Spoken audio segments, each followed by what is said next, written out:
Araw mga lodi. Tagal tayo hindi nakapag-video. Na-busy tayo eh.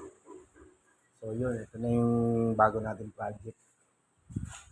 Ano, may tubo dyan ng drain ng bowl papunta sa baba, tsaka lubabo, drainage ng banyo. Tinakpan natin.